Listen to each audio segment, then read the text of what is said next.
I think that, Okay. I'm sure he'll see. So we're going to get going. We appreciate everybody being here, and the purpose for these forums are just question and answer to let you know where we are now, some of our projected projects that we have to go in the future, and then, of course, looking at a more permanent solution. The most permanent solution would be to get a whole new treatment plant.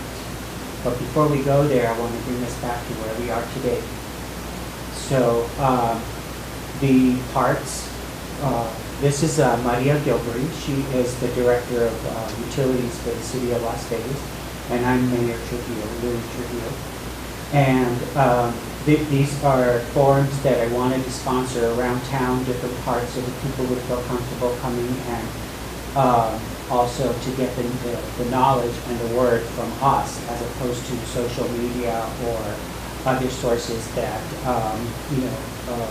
that aren't trusted. So this is our first attempt to do this, and we'll have several forums, 4 more throughout the town.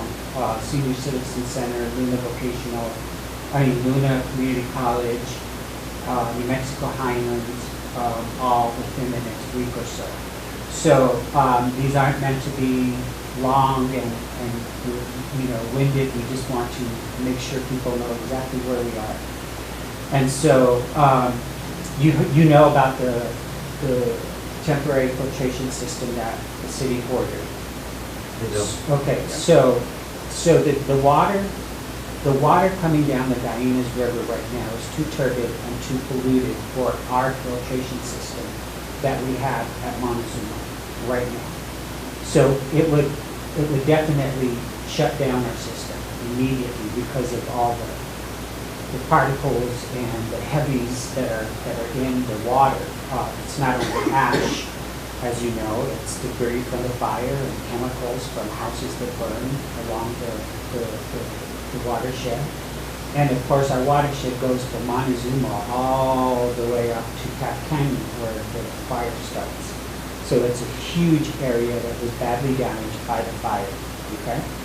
And so now we've had the most fruitful monsoon season in 7 years, which you know it, and we cannot capture any of that water that's going through the river right now because we don't have a way to filter it.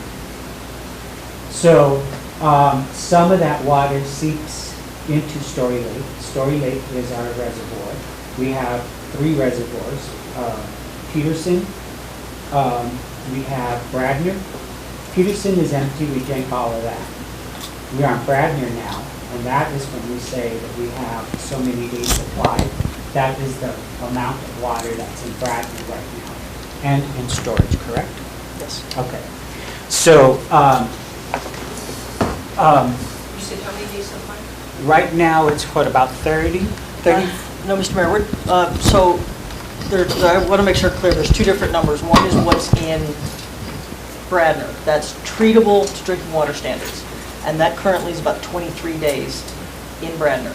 In addition to that, we do already have treated water in our tanks. And that would be another 3 to 4 days. And the reason why there's a little bit of a variable, it depends on how much the population consumes.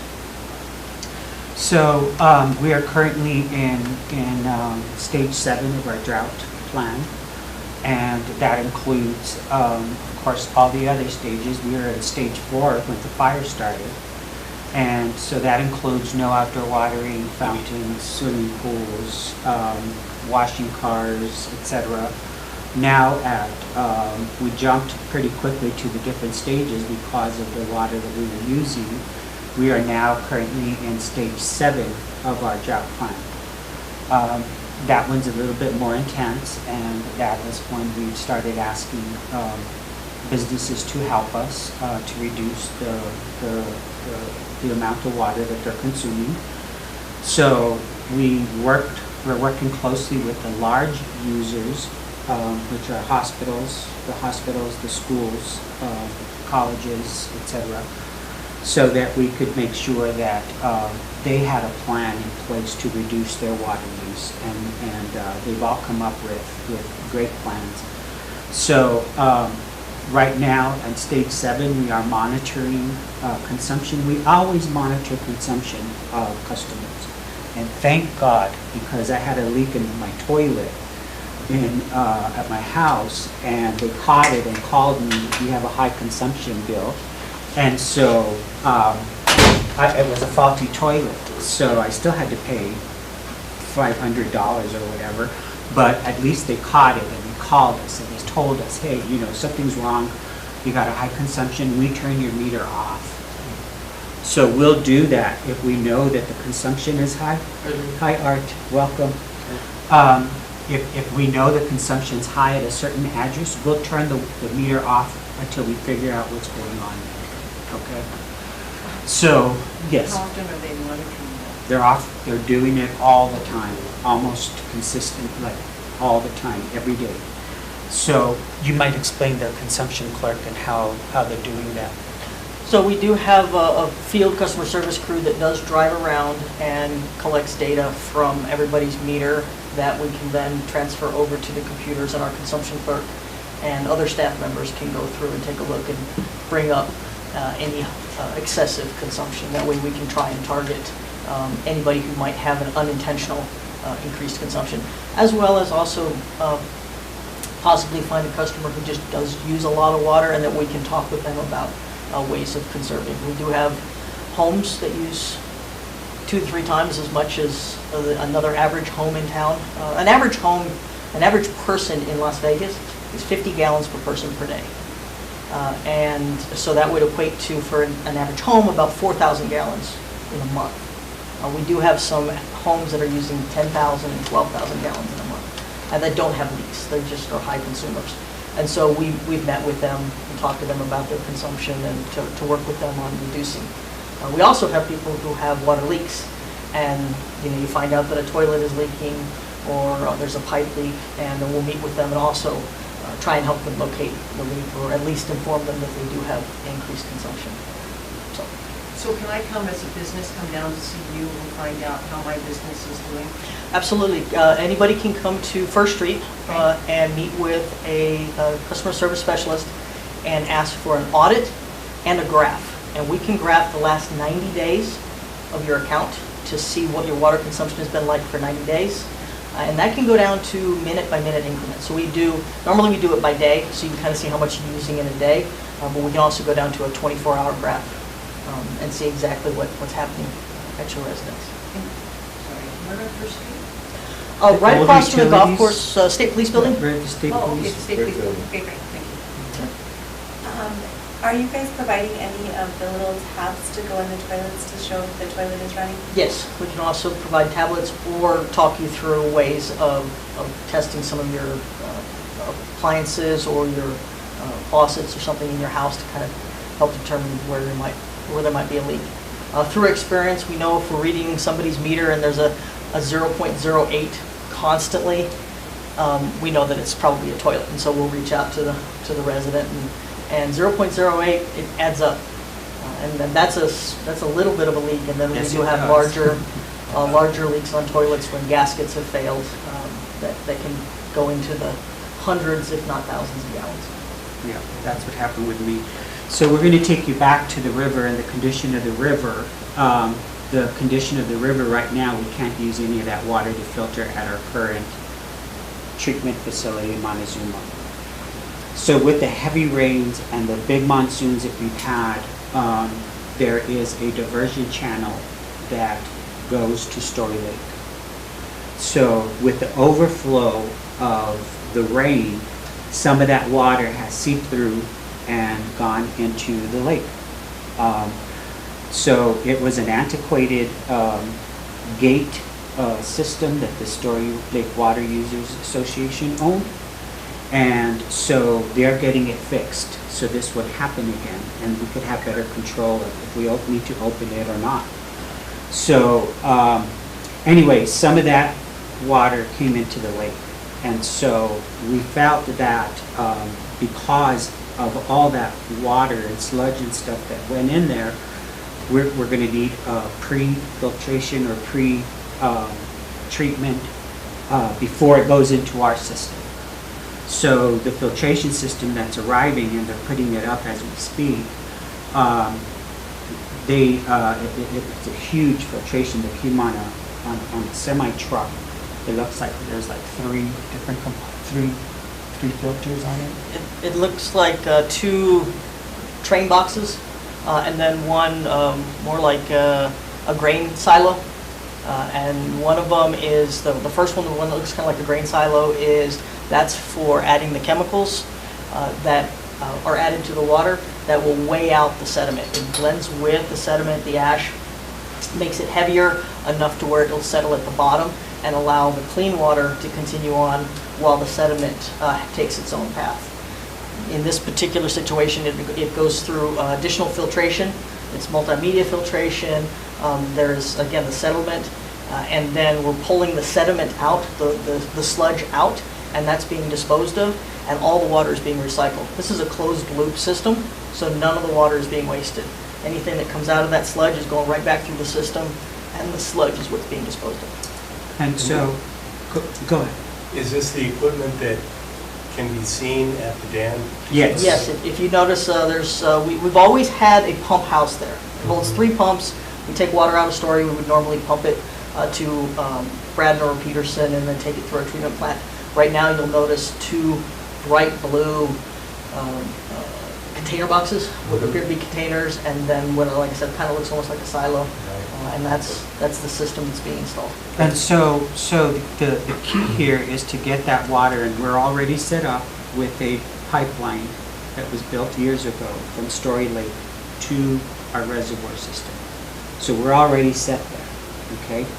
All we have to do is move the water from Story Lake after it's pre-filtered. Then it goes to our reservoir, and then it's filtered again with our system so that it becomes potable, drinkable.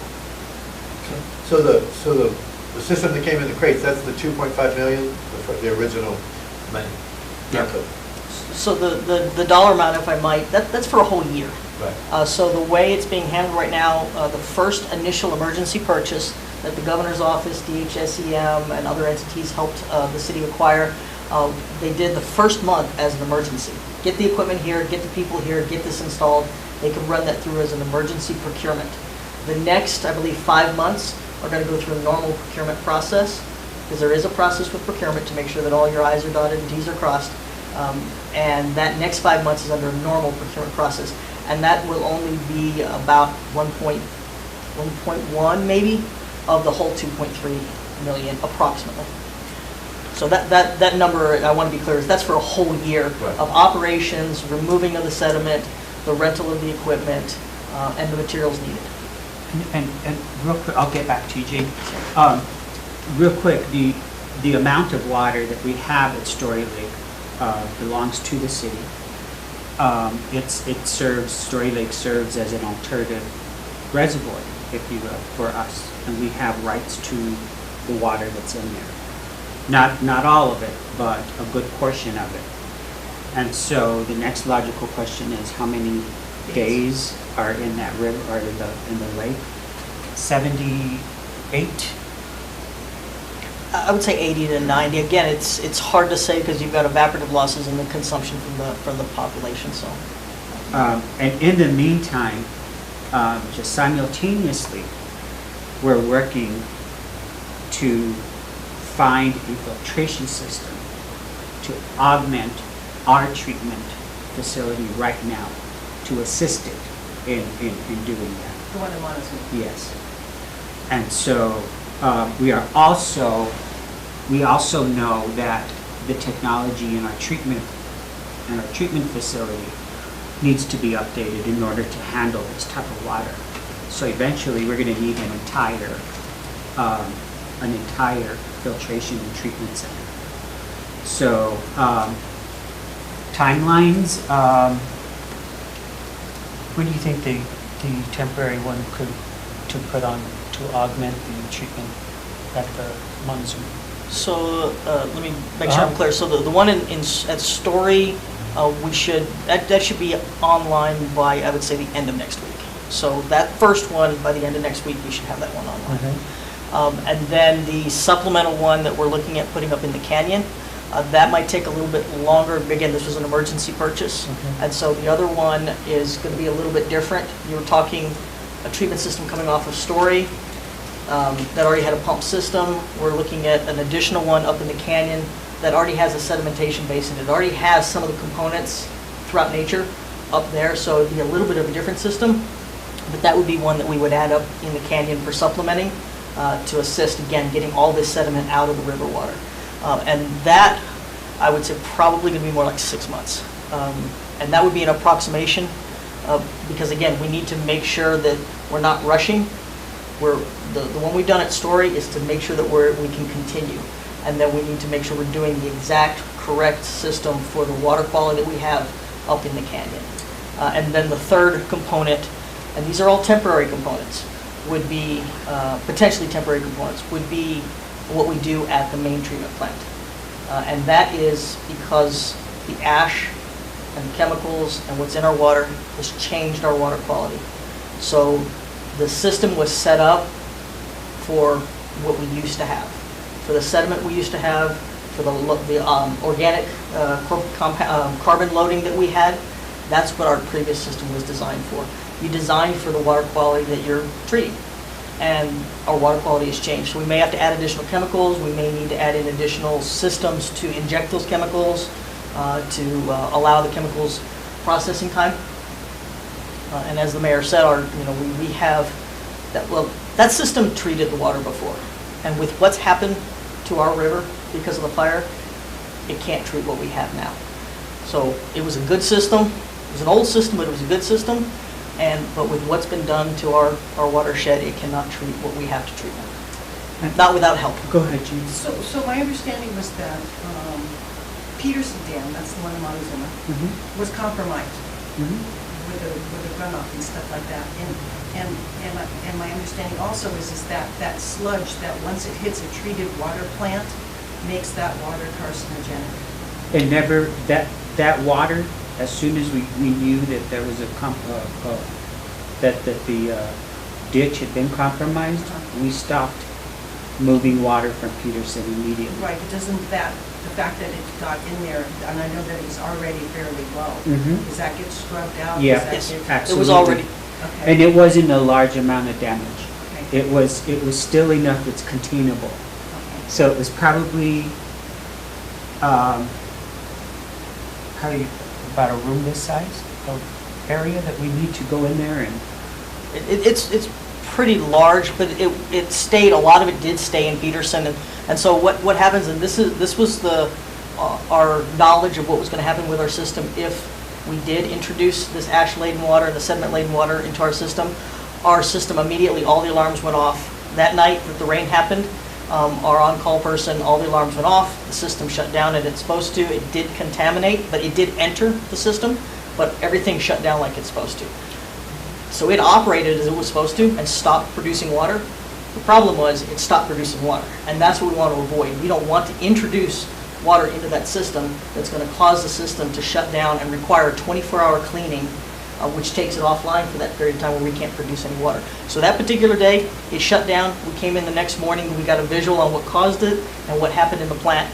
Everything was drained out of the plant, and everything was cleaned before it came back online. But you said then you're now going to take water that's coming down and you're going to filter it before it goes into Story Lake, and then it gets filtered again, like pre-filtered? So first we're going to do is we're going to pre-filter it coming out of Story. That's the primary emergent response to get this as quick as possible. So there's no sludge in Story Lake that's causing? There is a little bit, not as much as quantity-wise as was introduced into Peterson in a very short period of time, but there still is sediment and ash that did enter Story. As the mayor explained, the gates didn't close all the way, Okay. so even during all these rains, sediment and ash-laden water did enter So by Story. adding chemicals to that, does that not make it carcinogenic or dangerous? So, and that's an excellent point, and that's one thing we're wanting to educate people about. It's not the adding of the alum and the poly that potentially can make this carcinogenic. It's the excessive use of disinfectant that creates disinfection byproducts, which can be carcinogenic. So we have a limit on what we can add to the water to avoid or minimize disinfection byproducts. And that's the challenge that we're meeting with having to treat water that is laden with carbon, is that we are only allowed to put so much in there before we cannot put any more disinfectant in to avoid disinfection byproducts. So we need to get that carbon out of the water before we add disinfection. And just to let you know, Jane, that hi, Hello. Dina. How are you? Welcome. Thanks. So before anything happens and we fill the reservoir up with water from the lake, everything has to be tested. So, And that's what they're doing this week, right? They said they were going to start testing the lake water, or they have a lot of the data already. So we have been sampling. We have been sampling story water, river water, different points, so that we had a good idea of the level of sediment and organics that we have, that we're going to have to deal with. And it has ranged. During heavy storms, we've got 3,000 NTUs. Normally, at this time of year, we would probably have 5 to 10. And then we would put it in a settling basin. Some of that would settle out. By the time it hit our treatment plant, it would be below 3. Right now, we're dealing with, on some days, 3,000 NTUs. That's really when you have that mud look, or even the black water look. If anybody's seen the river during the worst of the storms, when that river's black, that's the extremely high levels. So that sediment needs to come out. It can come out through settling, but not all of it's going to come out through settling. It can come out through filtration, and that's kind of what we're doing, is a combination of settling, some filtration, and the chemicals aid in the filtration, but the chemicals actually come out because they'll take the sediment and the chemicals will attach to the sediment and they'll weigh the sediment down. So the alum and the poly that is used come out in the sludge. and So go. we have 3 months' worth of water at Story Lake, is what you're saying, and by then we should have a filtration system that's going to be collecting water coming off the mountain, going into the dams? That's what we're hoping. Everything is being handled, just so you'll know, everything is being handled as an emergency. We're not sort of saying, well, hopefully by then, or everything right now is being handled as an emergency. So the federal agencies that we're working with very closely know what type of emergency we're facing. And so hopefully we would be able to Get a filtration system in the river? We'll definitely have this filtration Yeah. system online, which will pretty much keep up with demand. It doesn't give us any extra room, it keeps up with demand. Then we have the well fields. I meant to tell you that we stopped when we saw how bad the water was. We decided not to divert any more water to Story Lake because it would have polluted the entire lake. So we withheld that. So depending now, once this filtration system's online and the water's still coming down the river, Hopefully, at some point, we'll make a decision to use some of that river water to put into the lake. So I didn't have a chance to tell you, Mr. Mayor, but the state engineer did come out and he did look at the water quality, and he went ahead and made the decision to open the Story Gate to start taking additional water into Story. So So that's happening now. that is Yes. happening now. It is extremely turbid because a lot of the sediment ended up on the ditch side of the gate, and so it's picking up a lot of that sediment that's been sitting there for a few months. But once that flows through, there's a lot better water behind it.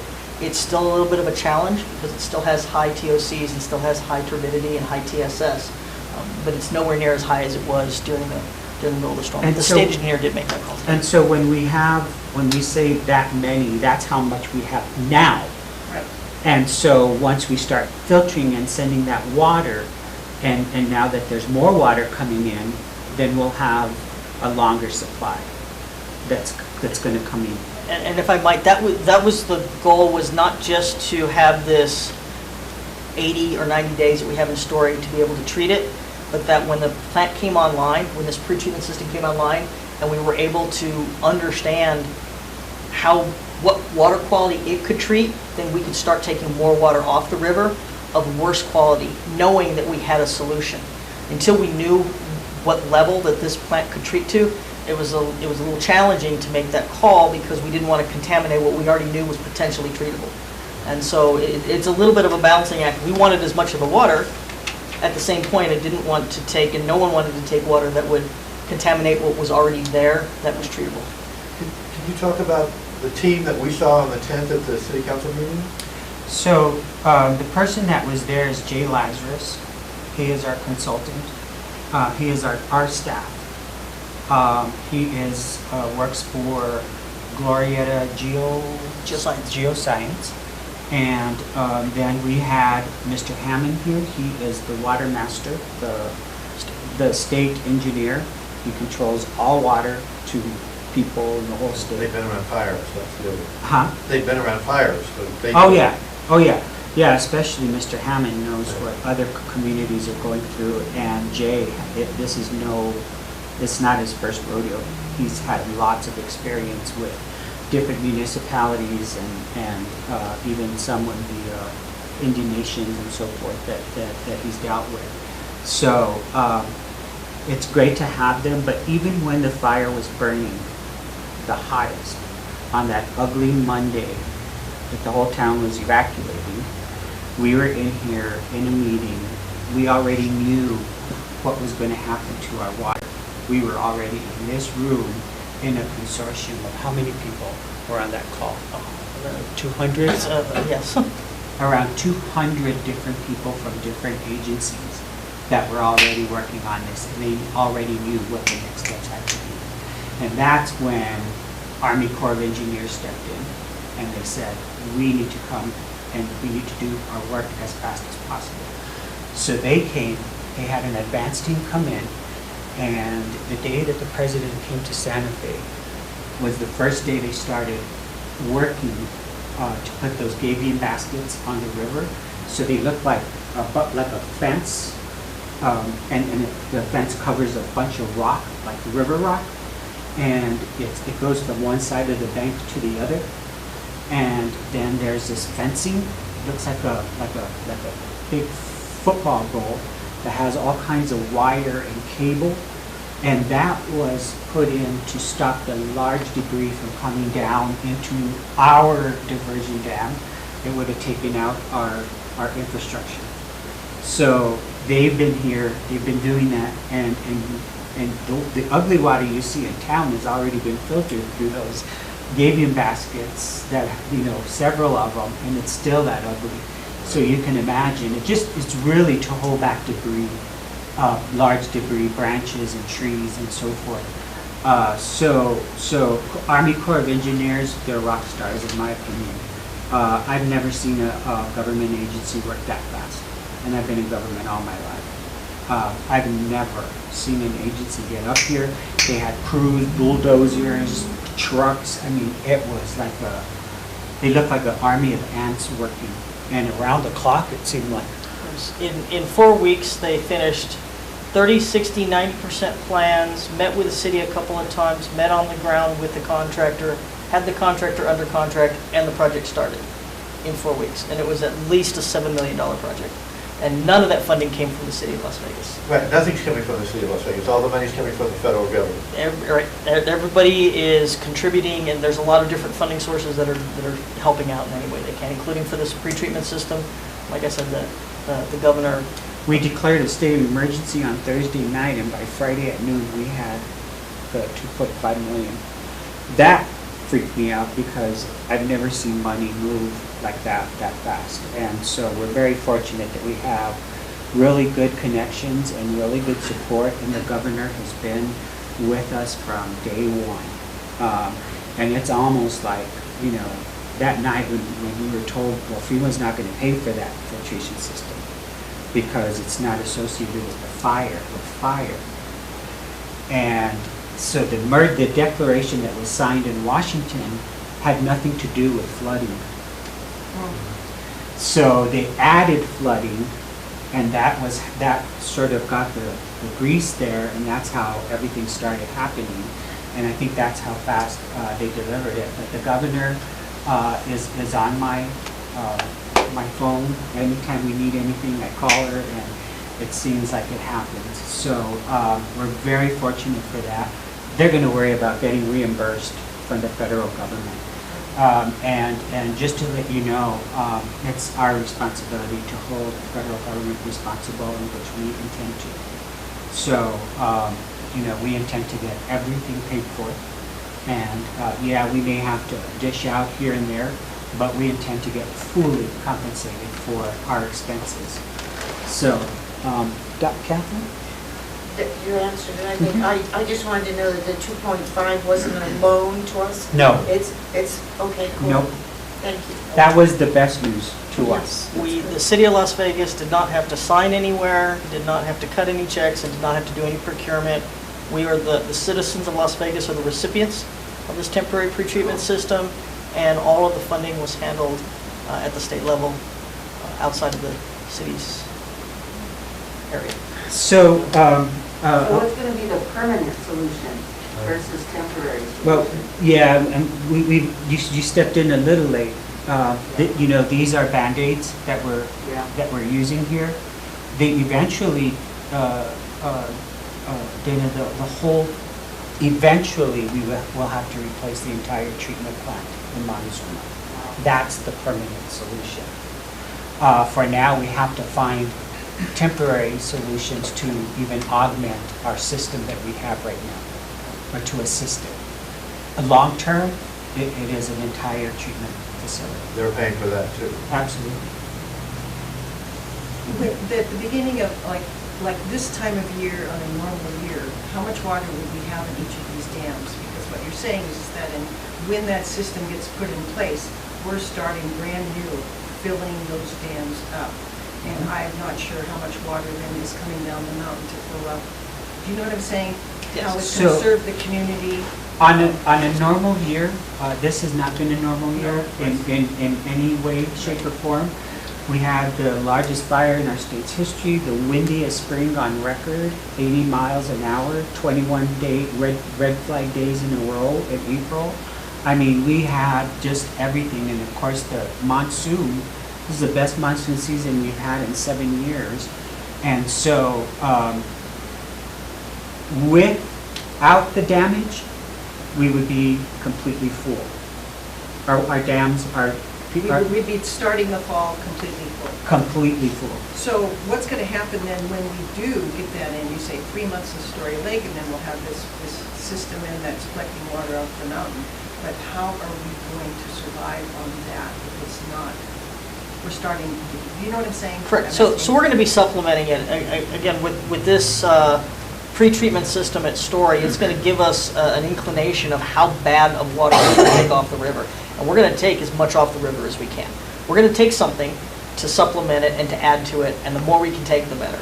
And we may be able to fill Story, and we may be able to fill our reservoirs, even though the water is not to the quality where our main treatment system would take it, because we now have, we will have this pre-treatment system that can then process it to the level we need it. So again, the balance that we wanted was to not get too excited and start taking bad water, hoping that the system would do what we needed to do. And when we start to know what it can do, then we'll be able to balance the amount of water coming off the river. And if we continue with even flows that are happening right now, which, they happen in the storms, we've had 2,000 CFS coming down the river, cubic feet per second. Right now, it's probably in the hundreds, 50s to 100s. I haven't looked at the numbers today. But if we're still in the 30s to 50s, that's way above normal for us, but it's not that excessive, eroding, deteriorating flows that happen when we have these huge storms. And so at that point, we will be able to take water off the river and add to our reservoirs. And at the same time, I'll get to you, Isaac, I'm sorry. At the same time, they're doing a lot of work with the soil, with the burn scars. So I don't know if you've seen all the trucks with straw that have gone through town, probably 900,000 trucks with straw. Some of that work will also help in holding the soil down a little bit so that the water hopefully is better. So they're doing a whole reseeding project out there that's just super amazing. So they're already reseeding the forest, and they are first of all, concentrating on the burn scars of the river. So there's even teams that are coming in to remove the trees that are burnt and take them out of there so that next year's monsoon season, which they say is the worst for us, it's always the second monsoon season, we won't have those trees washing down or falling down. Right now, they had enough root structure where they were going to, go down with the rain, but the soil's eroded already. So next year, all those trees would be expected to fall and rush into the river. So they're already doing, removing the trees and treating the soil and reseeding that whole area. But I know, it's like moving parts. But should we be anticipating like greater restrictions as far as like water usage and, in the coming months? Like, Well, first of all, should we be planning? First of all, I want to thank the community because since we've gone to stage 7, I'm not going to brag about how much we've saved, but the consumption has decreased immensely. The citizens have done it again. And I'm talking, when the numbers are crunched, we'll share that information. But so far, we're using like, what, half of what we usually? I couldn't speak to that. Yeah. So once those numbers are crunched, we'll know more. But it's effective, what we're doing right now, and we appreciate everybody, doing what they can. It's really helped our situation in that people have reduced their water use. Our hope, Isaac, is that once this water starts flowing and everything, that we could get out of possibly stage 7 and we'll always be in some sort of, like we were prior to this, but hopefully we'll have enough to be comfortable and remove some of the restrictions. That would be the goal, and if the pretreatment system operates as we expect it to, I don't expect us to get into any higher levels, but I think we do need to give us some time to make sure we know exactly what the pretreatment system is doing. Give us a chance maybe to catch up a little bit, and I don't want to say everything is okay, go ahead and start filling swimming pools, because that's not the, it is, let's keep knowing and keep talking in the community about doing the best we can as a community together to try and minimize our water usage. We know people need water. It's a health and safety, it's a sanitary issue. All we do is just ask people to try and find ways they can, and I know you've done a tremendous job at your business finding ways to conserve water, and thanks to a lot of the restaurants and businesses and hotels. Car washes have voluntarily shut down. Hotels have voluntarily made changes at their businesses. Restaurants have voluntarily made changes at their business, and it's all noticeable. Are you looking in the future to put in to offer water-saving toilets for people? I mean, I know that's happened in other communities in the past where this kind of situations come up and the city or the county comes up and says, okay, we're going to replace your toilet. So in 2011 or 10, that was a big thing that was done in the community. So a lot of the community did change out their toilets. That's still an option. I think it's still a $50 rebate if somebody wants to come in and change out their low-flow toilets. But I think housing requirements now are all low-flow toilets. So that's always an option, and we're willing to work with someone who we also offer the low-flow shower heads. So we're always willing to work with people. I know there was a big push in 2011, so I think a lot of people did make that change. So, but wouldn't that be a good thing to make more obvious to people now that there's another push for that and there's an option for people? Not even an option, it should be a requirement that people do that.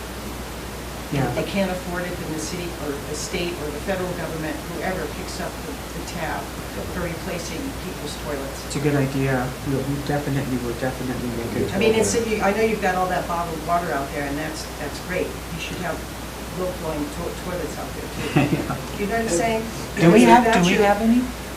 No, we never did. I don't recall us ever having the toilets in stock. I know we had a rebate. So if anybody did install a low-flow toilet, they had a rebate. And just a kind of maintenance thing on this one.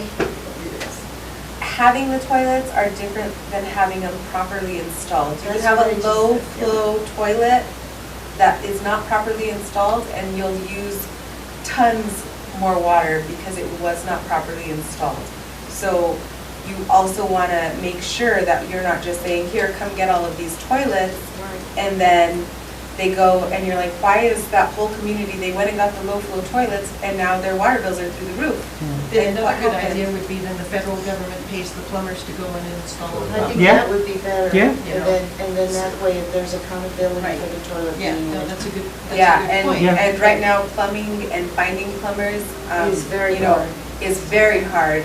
We manage 280 homes in this community, and trying to find a plumber to go and do that, we've had to get our guys certified so that they can do it, because it's hard to find a plumber, whether it's an emergency situation or not. We're having to pull people from Albuquerque, Santa Fe to do that, because our plumbers here in Vegas are they're overwhelmed. The part of the program would be that the federal government would pay, and then people would come from other places. It's, yeah. And they- they're Because paying you just have- for- Okay, so I'm a completely federally funded program.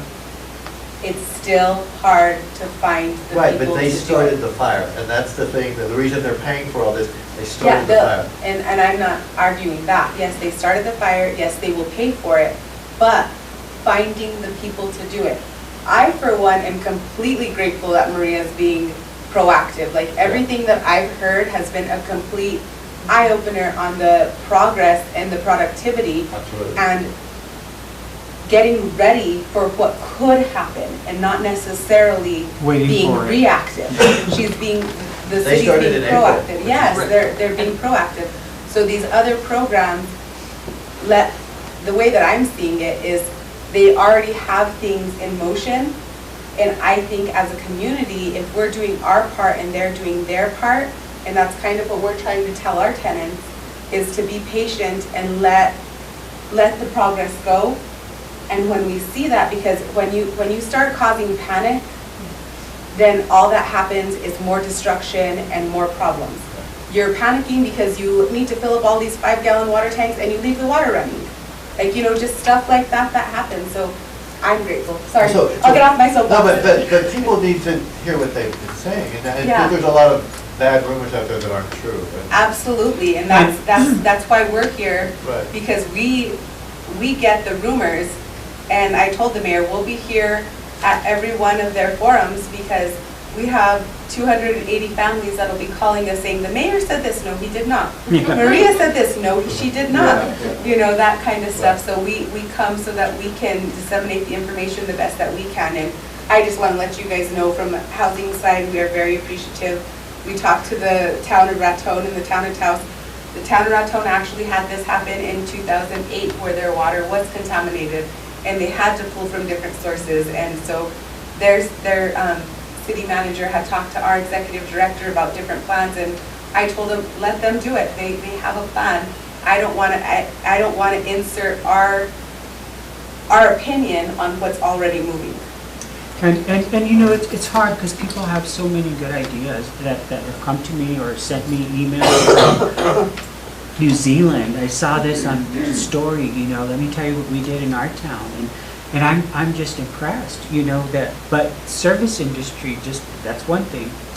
Nationwide, electricians, plumbers, good luck. Laborers. Mechanics, now service mechanics for automobiles and all that stuff. I mean, those are like a dying breed. It's so scary. Huh?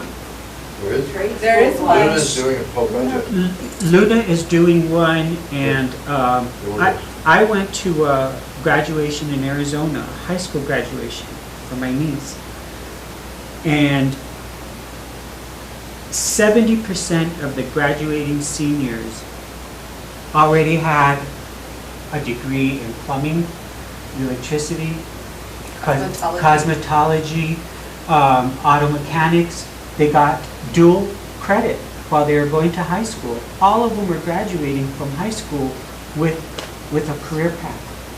It was just amazing. And we should do that here. Absolutely, and we have both institutions, you But we know? should really, Wes is really doing a push it version and of it. encourage it, even if people Yeah, are not we going should to have that. trade school, at least And they also could do Trujillo. dual Trujillo stuff had it. with that, just to have that. Luna's really getting So- diverse. So one thing would be, so again, I'm bringing up the National Guard. I mean, I've seen them come in, they've been great and stuff like that. And I have this thing about toilets because it's our biggest water usage. You take it, tell the governor, train those guys. It would take how many days for them to be trained to put in a toilet correctly and bring them up here and put in the toilets? I mean, how much water are you going to save? Absolutely. I appreciate Yeah. you bringing that up, and I just realized the public on YouTube may not be able to hear the question, so the point was about bringing people in to help install toilets at various homes, because there's going to be a lot that may need to be installed. There have been a lot that already have been installed, but there may need to be more that need to be installed. So about bringing in assistance from outside and asking the governor for help or other entities for help. I do think that the thing I can do is re-promote the fact that we have this program, because we've had this program for years, and I think it's probably just got a little bit quiet over the time frame as we were doing pretty good. And now that we have another additional challenge, we probably need to re-promote that a lot, about our low-flow shower heads and ways to find leaks in our toilets, and low-flow toilets themselves. Do we still have rebates? The program never ended, so Okay. that program still exists. I think it's just about re-promoting it. Okay. And aerators, nobody thinks about those on your sinks. Yes. I have a question from the audience. Has anyone asked if the city would consider subsidizing water catchment containers? We have in the past. And Subsidizing water catchment containers. So I do know that we were getting them for as low price as possible, because we were buying them in bulk, and then we were selling them at cost. The city was not making any money on it. So also looking, there's even a possibility of, which I think is my last resort, but it's talked about. There's so many solutions that are being talked about, and that's using our effluent water to treat for potable water. Other communities do it. Albuquerque did it. And we're spoiled because the water we've had in Las Vegas for centuries has been delicious, and it's been so wonderful right out of the tap. And so, but there's that possibility as well. And there are communities in California that are doing that, in Arizona, in Texas, in multiple communities. And it does go through an intense process of retreating to make sure that it continues to meet drinking water standards. And as the mayor said, we're blessed because we're the first ones to get the rain and to get the water coming down the river. Albuquerque, Santa Fe, almost any other community south of us, or south of Santa Fe or Taos or any of those other communities, they're all basically retreating effluent water. It comes out, goes back to the river, and then goes to the next community. And so it's not something that's abnormal. It is something that it's already our water, so we would get to use it again, and we would control it. And the other thing is, the effluent water system that we have is one of the best. So the quality of our effluent water is excellent. And they've always toted that since we started using the effluent 20 years ago when I was on city council, and we invested in all those, the effluent lines to the parks and to football fields and all that stuff. And they've always told us, even Jay Lazarus, our consultant, says, you guys have the best effluent water. It wouldn't take, the quality of effluent water we have is impeccable. So there's also that technology. So everything is on the table at this point. We're working around the clock, literally. When the rain was coming down, Maria and Leo were on the river all night long. And we were afraid that the town was going to flood, so we needed to see how much flow was coming down the river. And then, so they have these fancy apps on their phone where they can look at their phone and track the flow of the river, sitting from wherever. But They were up all night, around the clock. Go ahead. If I might, so it was USGS. This goes back to the entities that have been supporting the city since the very beginning. Very early on in April, the city, our consultants, engineers, we were already looking at how the river was going to get impacted and what information we needed to be able to make rapid decisions. So it was very early on, actually just at the beginning when we were just dealing with the Hermit's Peak fire and we were assessing the surface area and what we were going to have to deal with. And we were already making plans on putting in wattles, putting in catchment, ways to keep the ash out of the river. And then, of course, it changed from a relatively small area to a tremendous area, which became a totally different response. And we got with USGS and we said, well, the thing we need to know is as soon as a drop of rain falls in Wisner Springs, I need to know. As soon as a drop of rain falls in El Porvenir, I need to know. As soon as a drop of rain falls up Sebastian Canyon, we need to know.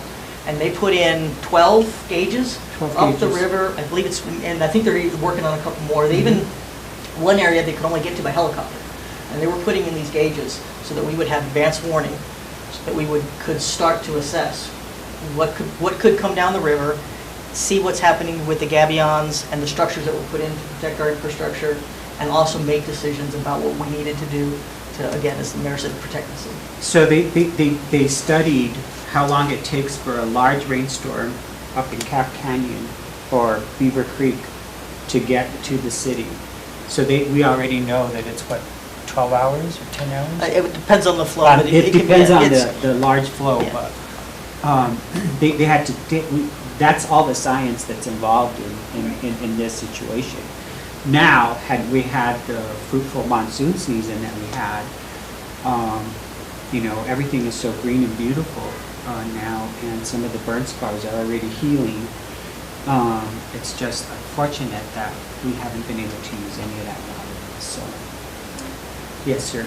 Earlier you mentioned the well fields. What Mhm. is the status of So we have a artesian well field up at, right above the Castone area, those? almost on the road to Mineral Hill in that area. And it's called Taylor Well Field. And so there's several wells that are there. So we are operating, how many now? So let me make sure. We currently have 3 wells that are online, which is Taylor 2A, 2R, and 4. 7 is a brackish well, but it only produces a very small amount, and it would require it to be blended. And then we have 2 more, 5 and 6, and we're currently working on testing them so that we can equip them. We are going back and forth. They are online. They are able to be pumped. But we do have a pressure zone challenge that my staff have been working on to make sure that there's room for the well water to come in. So staff are still working on it, but the wells are online, and they have pumped, and then we had to take them offline for a little bit so we could figure out what this pressure, and we had a professional come in today, and he and our engineer were assessing one of our challenges with our zones to make sure that the well water can enter into our zone 3 to feed the community. And So when that's like a 10% of our daily usage. So it's not like a, you know, large percent. We can't be dependent on that well field. Right. When you say online, you mean functional but not operating? It means correct? we pumped them, the tank is full, 2R could come on right now if I went down there and flipped the switches. So that means they've been disinfected, that means that their pumps are operational, that means the dosing for the disinfection is operational, and that we've already put water into the Taylor well tank. The only challenge right now is me getting it from the Taylor well tank to the Valencia tank, which is how our system operates. It transfers from one tank to another tank.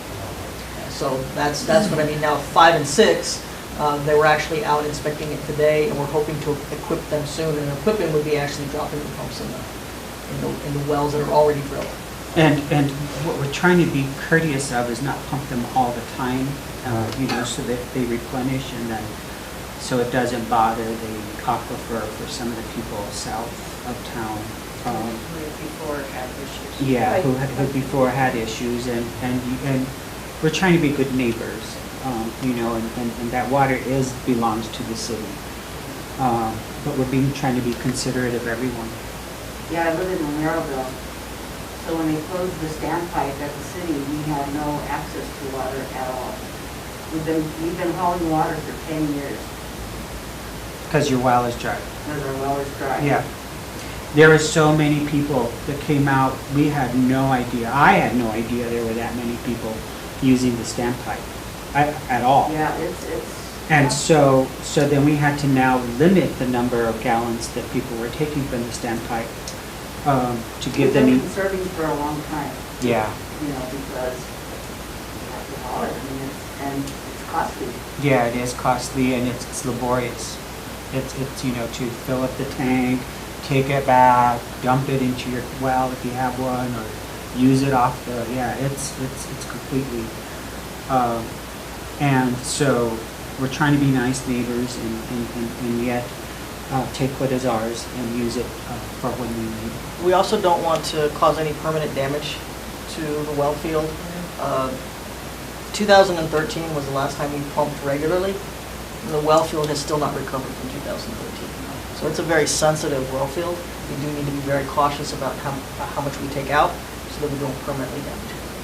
Well, scarcity of water is the future. Yeah. So we need to just, I mean, we could be proactive right now. We could be a front runner in this city and being proactive about making it so that it's not a scary thing, but it's something that we're being proactive about, as water catchment and no going Yep. toilets and all those things, or composting toilets for some people, or. Well, like we said, the community already uses an extremely low amount. 50 gallons per person per day. California, or most communities, are 100 gallons per person per day. California's 200 gallons per person per day in an average community. California's a trillion. And with the exception of a couple of areas probably where they're in dire straits like us, but the average person in California, and I even just, the other day it happened to pop up on my phone that they do have water restrictions in Los Angeles, I believe, and one of the athletes there was receiving fines because they The were actors using, too. 40 and 50,000 Well, gallons. each of house water. has a pool, and, And they have lawns they won't give up. So Yeah. they're trying to teach them all about xeriscape again, so that they move to that. yeah, and we hear it, I mean, we know that Las Vegas, Nevada is, but, I've always freaked out that Las Vegas, Nevada is in the desert and there's water features in every hotel and 150 golf courses and, the lavishness of the whole, we've depleted the Colorado River. I mean, it's, Well, I was just down in Santa Rosa Lake camping out. They're 5% capacity. I know. At that lake. I know. I mean, and so, that's, even though with the rainy season and all that kind of stuff, Yeah. it's crazy. I used to go there to swim all the time and I went about a month ago and it's gone. So, I just want to ask one thing, and I read the declaration that you put out, and I swear, you said the fire started at the Calf Canyon, Herman's Peak, on the 27th of June. no, we all know that the first fire at Las Despensas was April. No, but on your declaration. Oh, did it? We might have made a And mistake. okay, and I even wrote to the city and said. Oh, you did? This is not, because it was, with those fires during the 21st or the 22nd. Yeah. Because that's when you and I lost our homes. Yeah. So we know for sure what that date is. Yeah. But just look again. Okay. Just do me a favor. That's, and look and see. thanks for letting us know. Yeah. Yeah, if there's a mistake, we can fix it, but I we was all like, know. wait a minute, that is so not right. Yeah, exactly. And now it's 100% contained. I'd I like, sound facetious, I'm being very facetious. I want to say something about, I'm talking about it as a community member and what I hear from other people and the feelings and stuff like that. And I know that you are upset with social media because there are times when there are rumors and stuff that go on social media. But for those of us at the beginning of the fire, social media was the only way that we could track what that fire was doing. Yeah. And what was happening with people and all that kind of stuff. And I know that all the responses and all the negative stuff, and people get into all these, stuff like that. But if you were to, I would say if the city were to embrace social media better and put more information out there that was correct information, like on the, on those community sites for social media and all that kind of stuff to keep people up to date. I think that that would be really, really important to do. That's a good idea. Just to embrace it in a way and just understand that really, for a lot of people, that was the only way we needed to know that it was flooding up in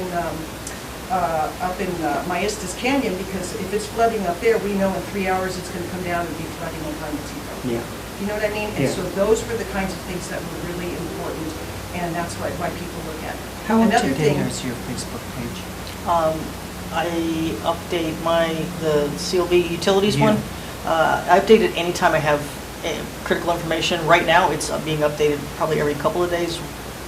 But I don't know who in the city, or a city representative, a city social media, city Facebook, or whatever, to go to those community sites and put real information in there and things like that. Have you been on? I've have been you on trying their to site? reach out to a lot more people. CLBUTIL, and I apologize, it was a little shorthand. That was the one that was available when I was creating it, and I wasn't social media savvy on titles. But if you go to CLB space UTIL, that's the one that I run as utilities director, and all I do is put on PSAs, updated information. Then maybe you can attach that to the community sites. Yeah. Because those are the And it's sites a that, community site though, because it's a page you can follow, correct? Yes. Yeah, it's a following page, so just like you can follow the raw, and you can follow the pickers, and you can follow all of those, you can follow that page too. but it. And I do try and link it to them. Yeah, I would link it to them, but That's a I good would like idea. to come Maybe. like a constant thing. That's a good Sometimes idea. people do get on. Can those we- Do you think long- you just need Can we- someone who And copy it that way, yeah. Facebook for the city? Yeah, can we talk to Kenny to put that on? I'll talk to Kenny On the and link. see if that's something. Is there I know there's, like, we have a Main Street page, right? A Facebook page, we have like 3 pages, but is there a city page like that? Yes. Okay. Yes, I there I is. also want to Okay. say that somebody did point out to me that looked on the city site, and it still says there's 50 days worth of water. So when people hear that there's 50 days worth of water, and yet they know that really there's 30 or under 30 days of water for what is coming in, I mean. So that might be, because I know that the date changes every day, the number of days changes every day. And so what I put on the last written post, not the daily updates, because the daily updates are as effective as that date. I said as of August 1st, 50 days.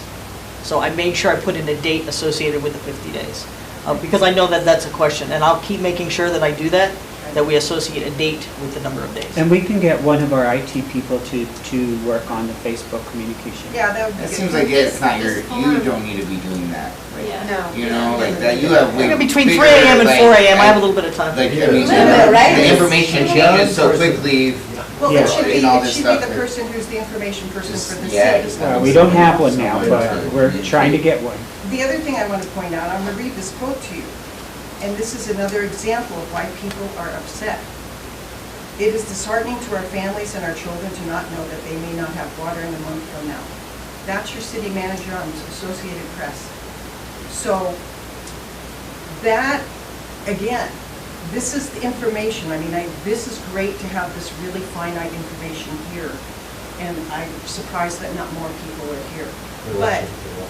But when this is the kind of quotes that go to New Mexican or Associated Press, and people have their families sending it to them, I'm just pointing that out, that possibly if you had a person who was the actual liaison, information person for giving honest reports. I mean, we need to be straightforward and honest, Yep. because people will find out that you're not being honest And and not trust you. we have had the PIO position open for a while. We're going to throw some more money at it. Yeah. We haven't any luck, but, so we're having to do a lot of that.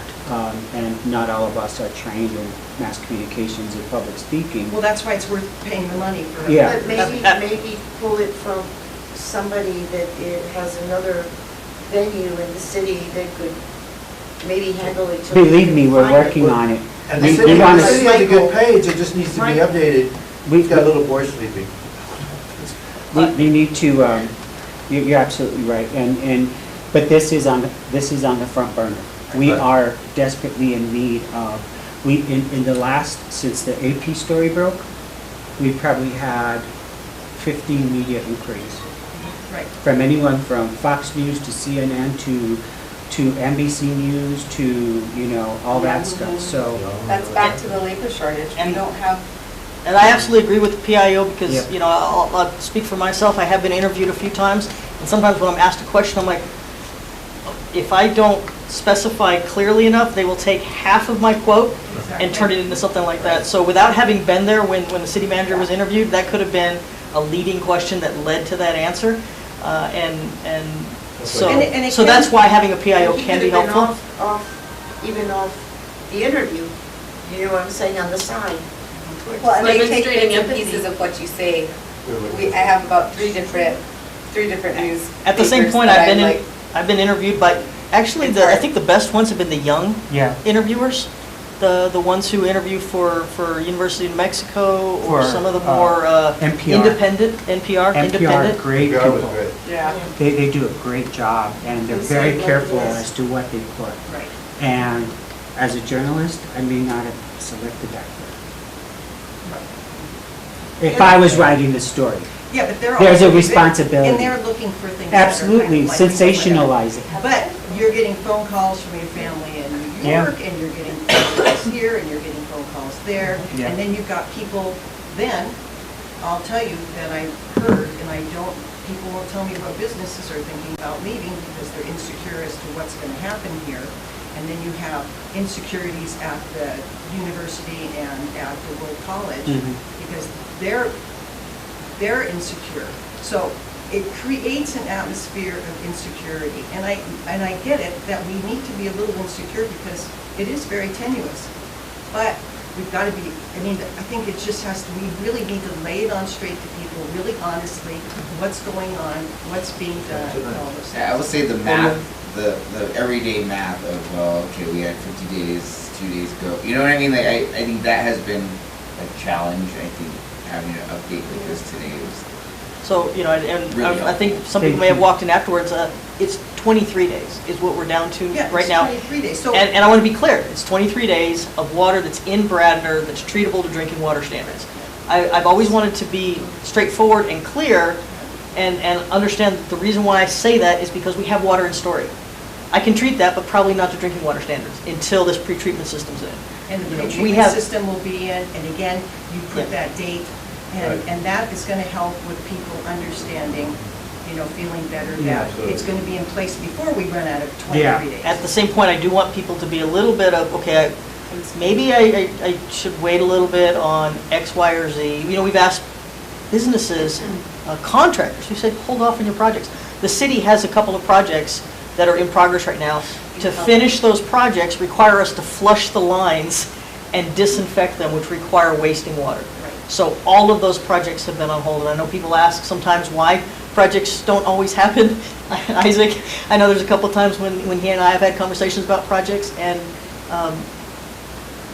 we don't want to waste any water right now, which means projects are on hold. Well, I just saw on Facebook the other day, they were talking about, why did there on the plaza, why is that sidewalk not finished?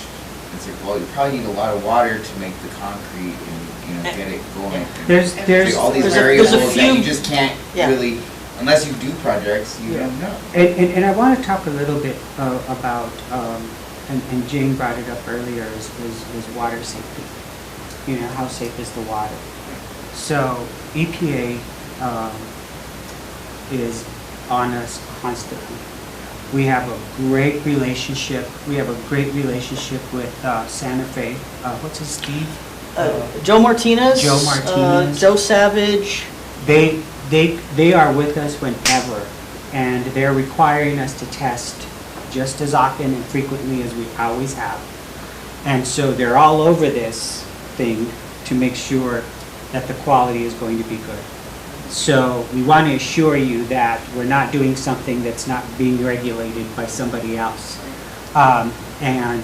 Even if we were to say a lie, it would come out somewhere by somebody saying in a state agency, excuse me, you're wrong. So we really work closely. They've been with us. They've been our partners. They've been testing.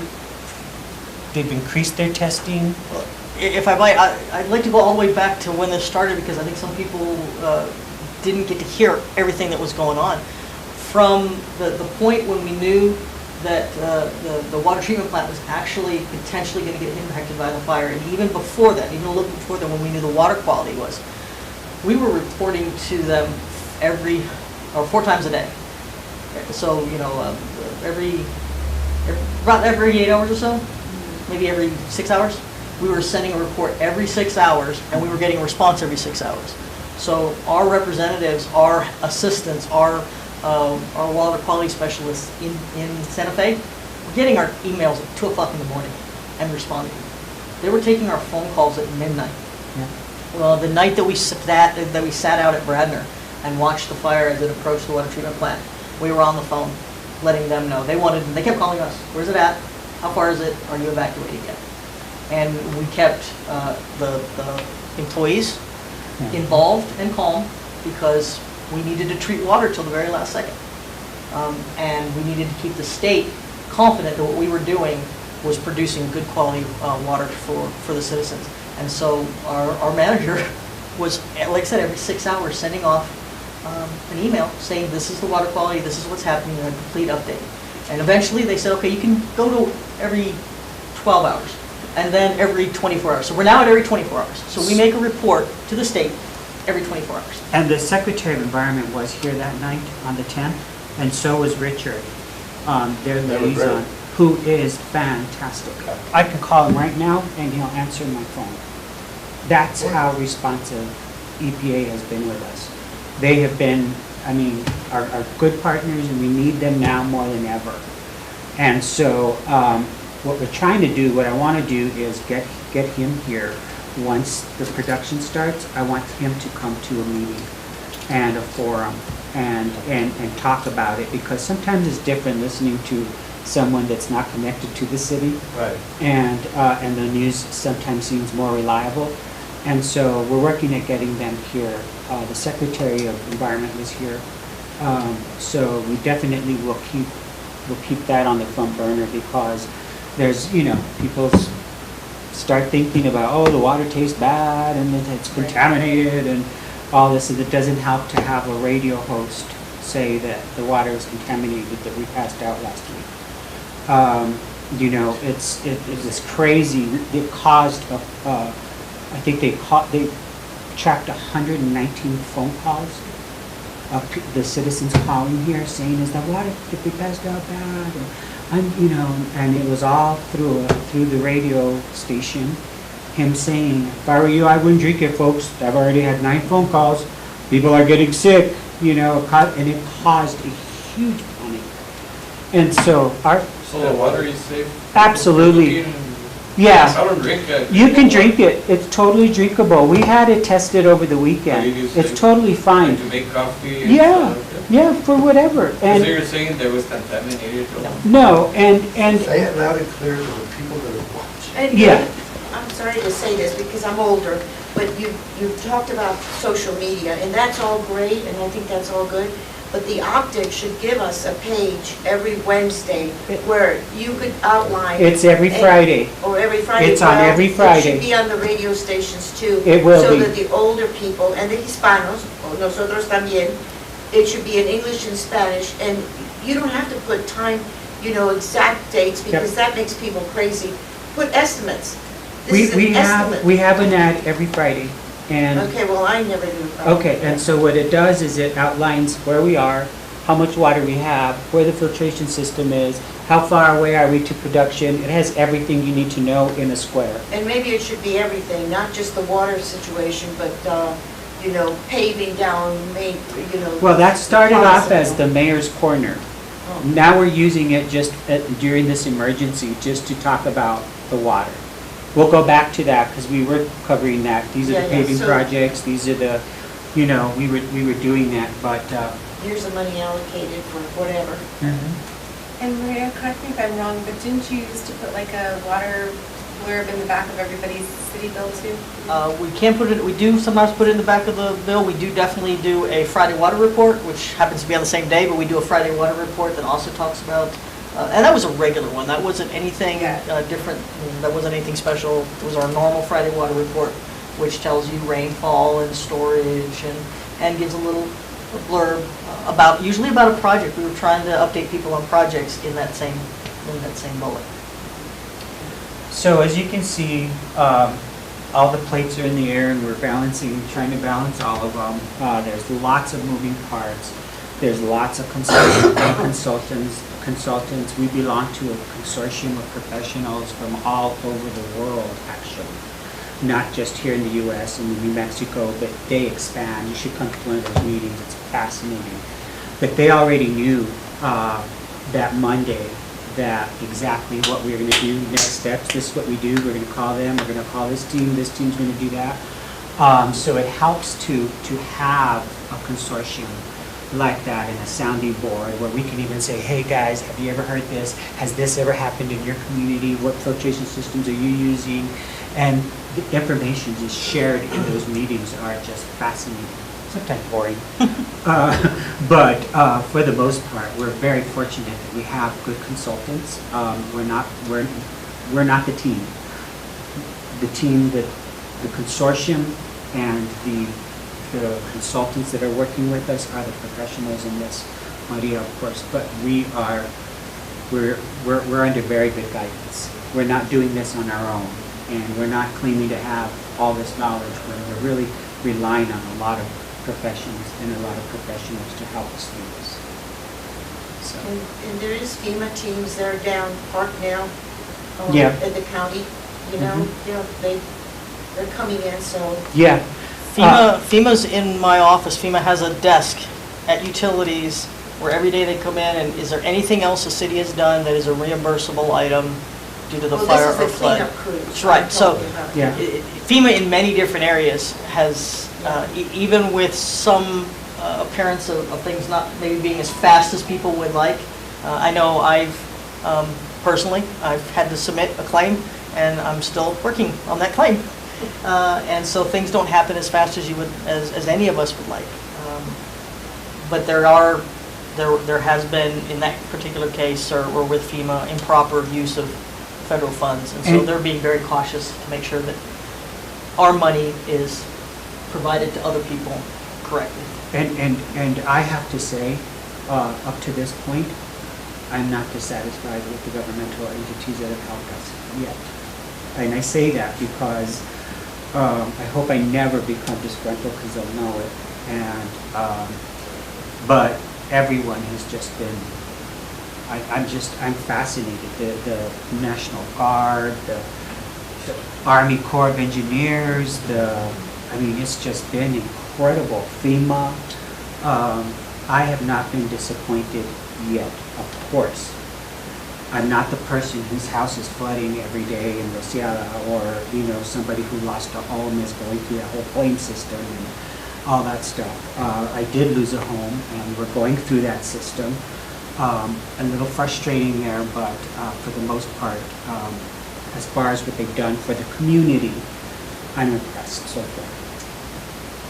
Well, I have to say, I've been dealing with FEMA, the USDA, and all those entities and stuff like that, and so I've been able to talk to different people about how their experience has been with them, and it has been frustrating, and it has been slow, and there has been other things that they could have done definitely differently, that I hope they learn for the next disaster and stuff. But there are a lot of people who apply to FEMA and were denied, and what they say is just keep reapplying. But you know how people are, they're just like, okay, I got denied.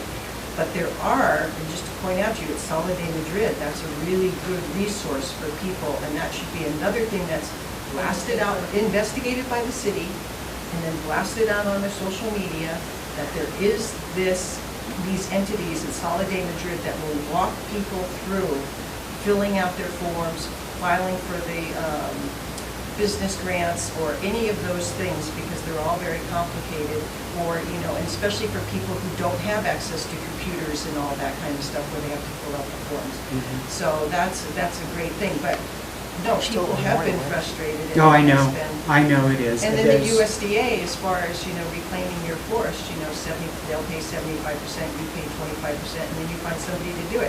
I'm like, the cost of cleaning up those forests is going to be $10,000 to $40,000 an acre. Yeah. Yeah. Oh, I know. There's just, those things definitely are frustrating for people. They're frustrating for us. I'm dealing with it personally. 2 times 2 with my dad's cabin that burned the same night. Right. And so, yeah, that part, I'm not impressed with. But I've worked with the government long enough to know that it's standard operating. You know, this is the chaos and the bureaucracy and so forth. But you're absolutely right, Sala de Madrid is a good site. I read somewhere that 50% of the applications are not completed because they're incomplete. So they're turned back because they're incomplete. But that's not the information they give to people, they just say denied. And Well, that's the problem. And it says denied, it doesn't say you missed. You're right, exactly. But it's You denied because the application's incomplete. Right. So there are people there that will help people fill out those forms and all those things. And again, that would be a great thing for the city to investigate and then talk to people about. And today we had a FEMA representative who was reminding us of that FEMA is a large organization. So if you make a 1-800 call, you may not get through to someone who understands what's happening on the ground here. So it's much better if you can reach out to a FEMA rep here in Las Vegas, at Memorial Middle School or at any of the other entities where there's somebody who has that experience. And they do admit that it's a big group. So if you call the wrong person, they may not be fully aware of what's been approved for Las Vegas. And so it's better to come physically, face-to-face with a FEMA rep here in Las Vegas and ask for help. And we maybe at some point there could be, and I'm sure they will do, a community forum about the long-term recovery group that Elmo, Baca, and Bill Taylor are chairing to raise all the money to augment the money, the FEMA money. So that group, they've been having a series of meetings, and they're getting funds from different foundations and. So, the Forest Service already started doing that. The first meeting was in Mora. I begged them to do one here. And so they're already in the process of stepping out of their shell and addressing the public about what the next steps are and how are we going to recover and how the forest is going to recover. Ladies and gentlemen, this is Leo Maestas. He's our city manager, in case you don't know him. Thank you for being here. So, I didn't intend for this to go till midnight. Does anybody have a question Well, selected that time. Does anybody have a question that's burning, or that you're afraid to ask, or that you're embarrassed to ask, or that you think it might put me on the spot, or somebody? I have thick skin. Thank you for having this meeting. Yeah, this is great. It seems that you had one hell of an education in this process, and I appreciate that you're sharing it with us. Thank It's you. good to know what's going on. If I might, I think the best thing that the city did was reach out to consultants who had the experience, Yeah. so that we could learn from them, because other people unfortunately have already been through this. Right. Maybe not to this size, but they've been through fires, and so they can help point us in the right direction, so we weren't spinning our wheels. But I can tell you from soon after April 6th, the city was already having meetings about how to address what was expected to happen to our watershed. And then it got really bad. And we had more meetings and started getting boots on the ground about what we were actually going to do. Yeah. Those meetings were fascinating. Poor Leo, he had stayed up all night the night before. And that first meeting we had with the consortium, and we were in this room and we were looking at the screen with all these different faces, and poor Leo was like this. Because he had been up all night I don't think people were thinking about fighting the these fire. people being out all night. Oh my God. Well, you know, it was just exhausting, period. Yeah. But, But you people know. don't know it unless you tell them. So it's really great to hear that all this stuff went on. Yeah. I know it was going on behind the scenes and people didn't know, but it's great that they're learning all the stuff that they're learning. And yeah, so this is the first of many forums that we're going to have. And like I said, once the pump system starts and all that stuff, I want someone from EPA with us to come to a meeting and explain to us about water safety and all that stuff. So just to appease the public and let them know that things are okay. And we want to be upfront and honest about everything. So you all have my phone number, I think, and everybody in here. So don't hesitate to call me. Do you have my phone number? Okay. Please feel free to call me, and if I can't answer, I send it to the experts, and they'll answer it for you. So you're always free to call me, email me. but you're always welcome to call me at any time. I actually do have a question. Okay. And, I mean, I realize it's not like a great time to really ask this, but when will the city start, and I heard from another official, probably not till October, but like when will the city start allowing permits for events on city properties? I mean, I realize like there's a lot of variables and everything, but also to plan for the future, we can't just say, all right, tourism is shut down in Yeah. Vegas until we figure it out. That was a hard decision with the events. Sure. But we always said that they're not canceled.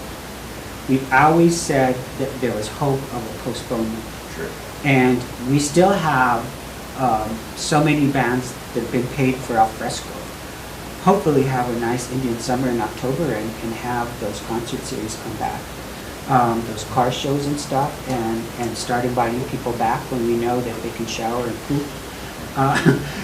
But we're going to promote Las Vegas at the Balloon Fiesta. We'll have a booth there to promote, and next year we will actually be bringing buses of people to Las Vegas from the Balloon Fiesta and Indian Market to come and tour and shop and eat in our restaurants and our stores. So hopefully it all depends on how the technology goes and everything. Hopefully we can ease up on those public events because they're enjoyable. After everything we've been through, people just want to go and listen to music at the park. Well, the Friday's al fresco, I mean, I'm not sure how many people it brought in from out of town, but it really did give people a sense of normalcy.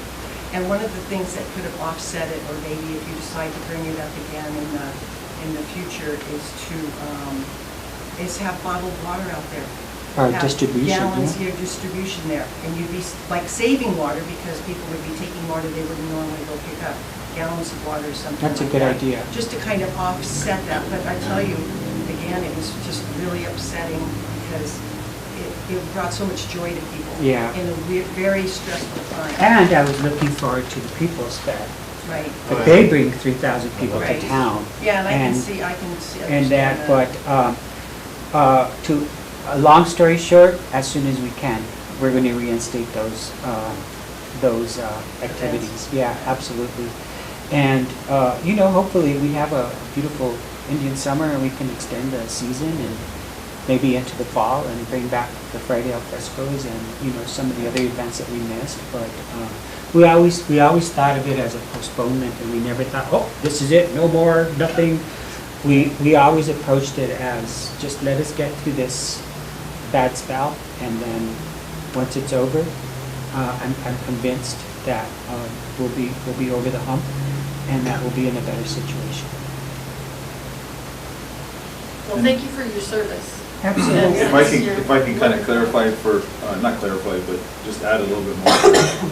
There was numerous events that we had planned on city property, and it was hard to tell some people, yes, you can, and we can't have this one. So it was kind of an all or nothing situation until we get through this muddy times, until we get to a little calmer waters to get through that. I did want to kind of jump in and clarify some things I heard I was paying attention. We were running our water distribution, and there was some comments about what I had said on AP News. We want to keep our community here calm and at ease with everything that's going on. But we need to paint a picture to the federal government that this was created to all our families, and they need to come back and reimburse the city and our residents for what happened. That's why I made that statement. Oh, yeah, no, I understand that they can misconstrue, they can take sentences out, and it's not the whole picture and stuff like that. But what happened because of this statement is that people got phone calls from people from all over the place in the country saying AP News says you only have this many days of water. I haven't received a single phone call on the comment I made. We did. Yeah. Me too.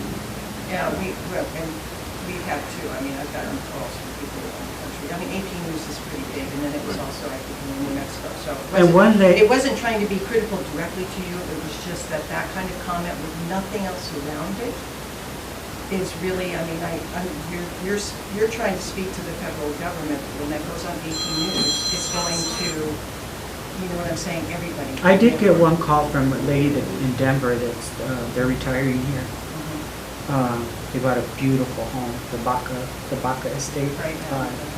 And so she did read AP, and she said, you know, do we still retire there? You know, and Right. I said, come on down. Well, you have that with the realtors too, you Yeah. know, what they're doing, what do they tell people who are coming in and looking and like, or backing out of, you know, stuff because they are scared about the water situation. And that's why it's our goal to do as much as we can expeditiously. Right.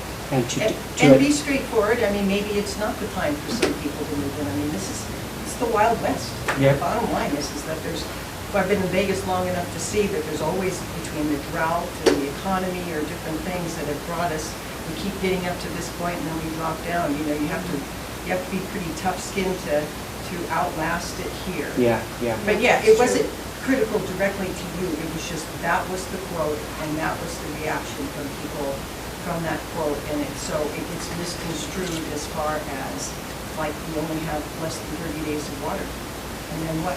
Yeah, that actual the interview was federal close to 2 hours, Yeah. and we used about 10 seconds of the No, I interview. know, and I get it, and I get And it. we do that daily with CBS. That's why we were just talking about the and importance of everybody a public information officer for Yeah. the city, so that one person speaks all the time, that one person. Well, Well, I and I look know, forward to you having the numbers about conservation crunched. we because have a good indication. We're not ready to share it with the public yet, but it's very good news. But when you And when are we ready to do- share it, it's an important component of this, Yes. because I believe if we get through this, it's going to be mostly through community efforts. It's all through Not to community. diminish all that you professionals are doing, but that's the other side of this picture when we say there are only so many days of water left, is to say what we've seen is that this community is tremendously resourceful as far as saving. So this many days left, but on the positive side, we have the ability of the citizens to save water. And we want to do that soon because it's important to recognize the people who are doing it. We just don't think that it's a very opportune time now, so people will get lax and say, oh, well, you know, we're saving, you know, 500,000 gallons or whatever. And right now, we will share the numbers and when they're crunched. Right now, we don't want to mess with the Right. conservation. But I've been impressed, Leo's impressed, Maria's impressed with the water that we're saving. Practice that the community will have to do for a long time. Yeah, are we gonna start instilling conservation efforts as an example for other communities? We already are an example. Okay. When I was talking to the guy from Fox News, he was saying that our citizens use less water than people in a third world country. And I was like, really? There's that big of a comparison? You mean other people in third world countries? Yes, yes. And Because we are one. I know. In many ways. I know. Well, look at us today, right? But he was saying, like Maria said a while ago, the average person uses 200 or 300 gallons a day. You know, us using 44 gallons. He was so impressed. He was like, that is amazing. He said, and I'm sure not everyone uses 44. Some probably use, 60 or 80 or 100. But your citizens are so cooperative, and this is very important because they're doing their best at the time that we need them to be their best. And we will share that. We will share our successes, and there's silver linings, to everything. But right now, we didn't want to discourage the message of conservation. But I think Well, it could also be put in the context of we're doing great. Everybody's very conscious of it, getting people excited which about might Thank mean you, that yeah. we can do a little bit better Yeah, because we're honing our technique. yeah. What Yeah. about the schools? Like, what are they doing as far as, are they doing anything directly with the schools as far as either educating or with the school usage? They're You could go ahead and, because you have a little consortium with the schools and the big water users. So the city had met with East, West, Highlands, Royal World College. College, Luna, as well as some of the other larger users, and NMBHI, the dialysis center. We had met with those facilities and talked to them about them coming up with their own ways of conserving. And it's different for different situations. At a university, you have adults, you have older kids. So you can talk to them one way about how to conserve, but maybe at a preschool or elementary school, it's a little different.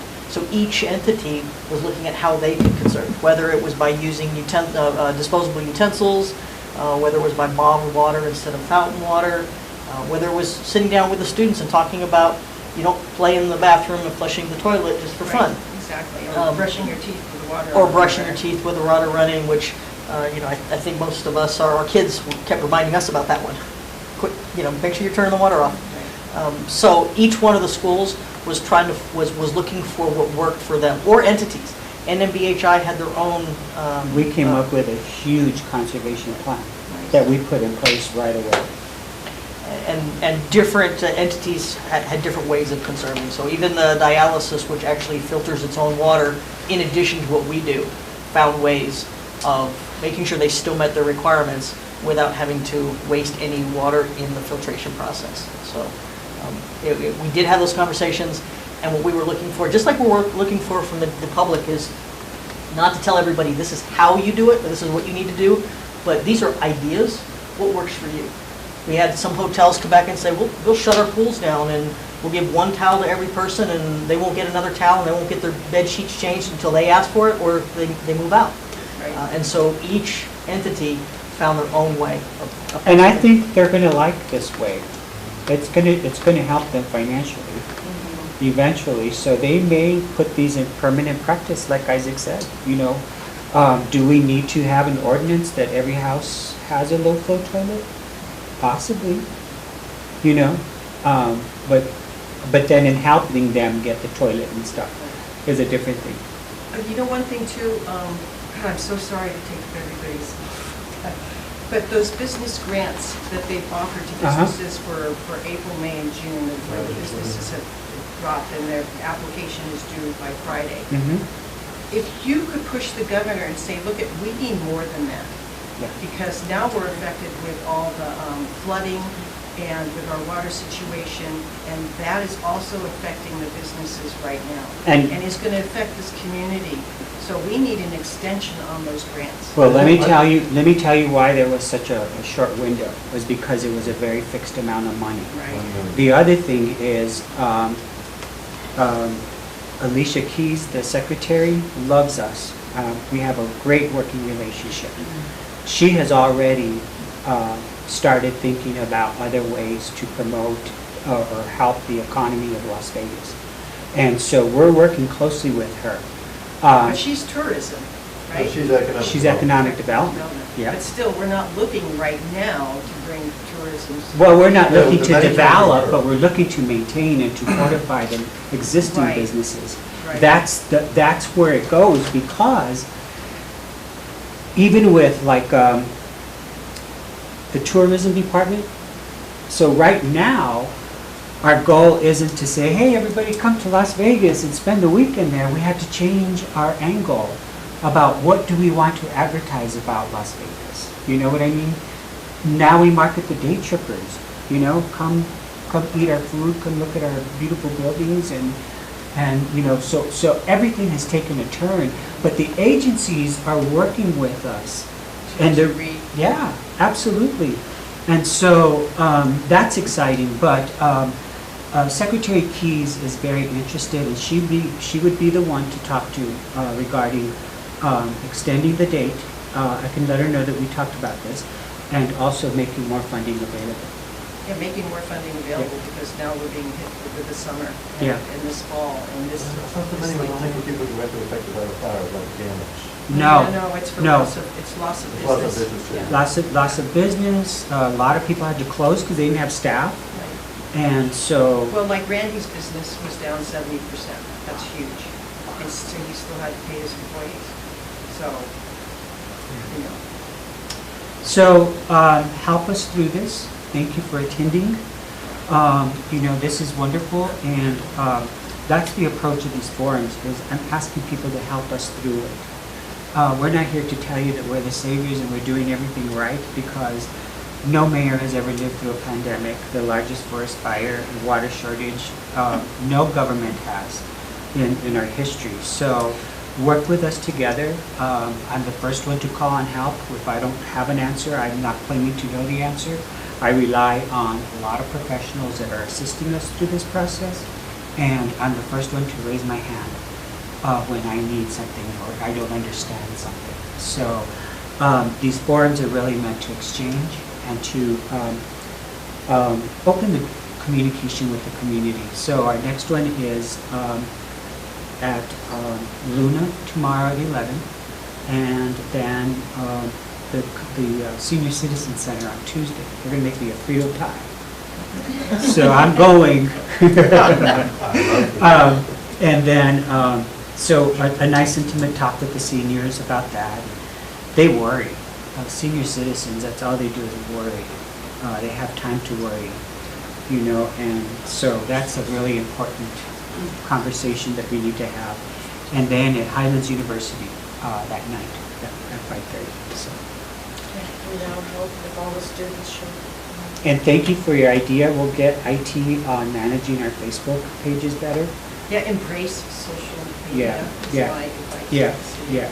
If I might, you can, if anybody has any questions, I would rather you ask me or my staff the questions so that I can give you the accurate information. I know social media should be embraced. The challenge always is when there's misinformation, then it's like a really bad game of telephone. Right, and I get it, because sometimes I read those responses and I'm just horrified. People We can always control the comments. Yeah. Or put it on the CLB utilities, put the question there on that, on her Facebook page, on the utilities Well, you Facebook can The page. city has an official government page that you Yeah. can follow and be the general hub for all that information, and also lead Right, to but from what I've seen and stuff like that, it hasn't been updated. Well, that'll change. Yeah, I promise. yeah, and Here so it like is. those other This one has community, it. Las Vegas community pages, it would be really nice to have an attachment or every 2 days or every week or something, an update from the city. Right. Stuff. Well, that'll Because change. We'll get IT on ignore that the- tomorrow. I mean, the comments are from those few that are going to be negative about everything. I know a list of But them. most people are going to be grateful for the honest information. Thank you. So the number, if you call my office, 454-3832, will get you to utilities, or you can call the 454-1401 and ask for utilities. My staff, they will answer the questions if they know the answer. If not, they will contact me. There's about a 99% chance I am somewhere out in the field somewhere, but they will get to me and I will get back to you. And the mayor's direction to me is 24 hours. I apologize, I've not been able to meet that the last few weeks. But I will get back to you and answer those questions. And if I can answer them for you and then you help put it out, it benefits all of us. And then also the CLV UTIL Well, like page. Samia, it'd be great for us to be able to go in there, maybe for you too, and look to see how we've lowered our water usage and get my employees really excited about it and do it even more, you know what I mean? So it's, yeah. Well, someone, the United World College wants to know. Yeah. She said, I want to know if we're making a difference. Right. And so she's going to call you.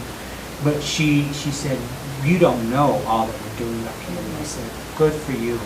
And you can. She goes, I want to look at at my account. And I told her that we could, track it and stuff. And so she was so impressed. She goes, I'm going to call because I want to see how much Right. water we're saving. Yeah. And Get she was people really excited proud about it. Yeah. And I said, wonderful, thank Yeah. you for your help, And that will motivate her to do more. Absolutely. Because it's very empowering to know that what you've put in place is actually working. The tangibility. You can see the numbers. It's Yeah. tangible, right? Wow, That you have an impact. Yeah, absolutely. Are rates going up? Is that a possibility? Is that, because that's what people go around, It's that's what never- they're saying. They're like, oh, it's gonna raise, it's gonna get more expensive, and it's like, It's never been discussed at Okay. this time. right. When I heard that, that the city was going to raise the rates and they were going to start people. Will we ever change our rates? More than likely. But we're not going to add insult to injury. And if we need to, later on, we may, but we're trying to hold on to what we got right now. So unless you Mayor, want. if I Yeah, may, go ahead. so, there's official language that's tied to stage 7. And in that official language, it says that we have the ability to raise that rate. At no point were we ever going to exercise that, but we have to post it in the official language. So. In that, it's also, you can shut off excessive users, right? Yes. And, I mean, excessive user meaning like residential or business, but you would communicate that before just like. Absolutely. Right, okay. Yeah. And let me be clear, it would depend on the amount. If it's a little bit of a toilet leak, we contact them, let them know we're gonna shut it off so you can find out what the issue is. If it's a full-blown leak, we're gonna shut it off and then let them know, because we're gonna stop the water loss But as that's in soon a as we leak know. situation. Right, That's correct. not in an emergency or. But increased consumption, I'm calling, or my staff is calling Okay. you saying, hey, Isaac, you used a little bit more this month than last month, Okay. and we know you're going above and beyond to try and conserve, so maybe there's something you can look Okay. at. So yes, I would rather communicate, my staff would rather communicate. They're not too keen on shutting people off. They would rather communicate and help find the issue than shut Maybe someone I'll down. create like a $1,000 reward to people who use less water. Whatever, yeah. So the city now is going to, the revenue from water is going down because people are using less water, right? So the city's making less money to have this whole system in place. Can you not apply to the federal government to Yes. cover that difference? Yes, we can. Okay. Yes, we So can. kind of like one of these business grants. Even if, if, you know, if somebody called me the other day and said, because we charge a household a certain set amount, and we're saying, well, what if we don't use the amount that you're telling us or my account is set for? Why don't you bypass that amount and bill it to the government? You know, so there's everything being Right, okay, discussed. okay. And so, but absolutely, if there's anything that's billable to the government, we're billing them. Good. Carte blanche. Yeah, good. Just kidding. Yeah, I mean, Yeah. you have to do it. Yep. It's not fair to our community. And like it or not, this is a good opportunity for us. The silver lining, we're gonna get the 1,000 whistles. That's what I'm hoping for. The city would have never had the opportunity like we have right now to capitalize on having all those federal monies at the table. Or We new would never- technology. We would have never been able to And fund the it. technology And Always the expertise. potential The funding from out different there. sources, you know, It's disasters. even if it's not Every year. FEMA or the Yeah. governor's office, we've been called by NMFA and offered 0%, 90%, 90% grants, 0%. So we'll figure out the 10%. But we're offered things right now that we might not have been offered before. We were offered a chance to hold off on a year on any payments. There's a lot of communication that's going on to try and help make sure the city has what it needs to move forward. But I know some people did ask in the past, why didn't the city build this amazing treatment plant system that we're talking about now? I don't know if the best way, I like to use analogies, but I can't find a good analogy for this one. So bluntly is, no one would ever have allowed me to build a Cadillac version of the treatment system 5 years ago that would have cost $50 million that would have come out of the citizens' pockets. It just wouldn't have been an option. So when people do ask that question, why didn't you do this 5, 10, 15, 20 years ago? I would have had to raise everybody's rates. I would have had to ask for everybody's rates to be raised to cover that Vote on a $50 bond. million. And the city would still board be in long-term taxpayer. debt. And the city would be in Yeah. long-term debt, so. Well, and it's an exceptional situation. Exactly, and so I think that's the point that I want to try and get across to people, is that we always were planning for what we would do in case of a fire. I don't know anybody who imagined this, Right. as well as we were still constrained by the money that we had available. And then the biggest monsoon in Right. our history. No, I get it. It's like, It's crazy. Like it's a curse and a blessing at the same time. But we're gonna make the most out of it. We're but gonna there's make the most silver out of it. linings that we're looking at, and we may get that Cadillac over a filter system.